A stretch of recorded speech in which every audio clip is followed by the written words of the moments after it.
हाय दोस्तों, इस वीडियो में हम आपको बताने वाले हैं फ़ोन पर सही से बात नहीं हो पा रही है तो कैसे सही करेंगे।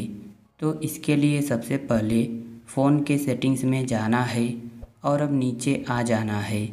तो यहाँ पर ऐप्स का ऑप्शन मिलेगा, इस ऑप्शन पर क्लिक करना है। अब ऊपर ऐप मैनेजमेंट या मैनेज ऐप्स का ऑप्शन मिलेगा, इस ऑप्शन पर क्लिक करना है। अब जहाँ पर सभी ऐप्स रहते हैं उस सेटिंग्स में आ जाएंगे, इसी सेटिंग्स में आना है और अब फ़ोन ऐप पर क्लिक करना है जिससे फ़ोन लगाते हैं। तो हम आते हैं नीचे, देखिए यहाँ पर ऐप है, इस ऐप पर क्लिक करते हैं। क्लिक करने के बाद यहाँ पर फोर्स स्टॉप का ऑप्शन मिलेगा, इस पर क्लिक करके फोर्स स्टॉप कर देना है।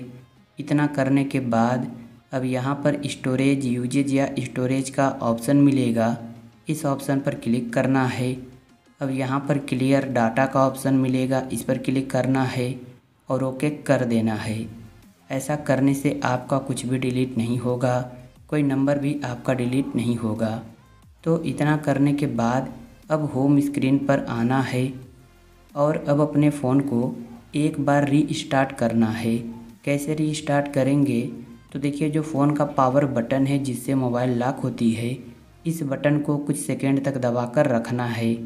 तो यहाँ पर ऑप्शन आएगा रीस्टार्ट का, इस ऑप्शन पर क्लिक करना है और जैसे ही फिर से क्लिक कर देंगे तो फ़ोन अपने आप ही स्विच ऑफ होकर स्विच ऑन हो जाएगा। इससे आपका कुछ भी डिलीट नहीं होगा और जो भी फ़ोन में प्रॉब्लम रहेगी सब ठीक हो जाएगी। तो इतना करने के बाद अब आप फ़ोन लगा सकते हैं, फ़ोन पर बात कर सकते हैं, कोई भी प्रॉब्लम नहीं होगी और इस तरह सही हो जाएगा। तो उम्मीद है वीडियो आपको पसंद आई होगी, तो वीडियो को लाइक और चैनल को सब्सक्राइब कर लीजिए, एक अच्छा सा कमेंट भी कर दीजिए। Thank you.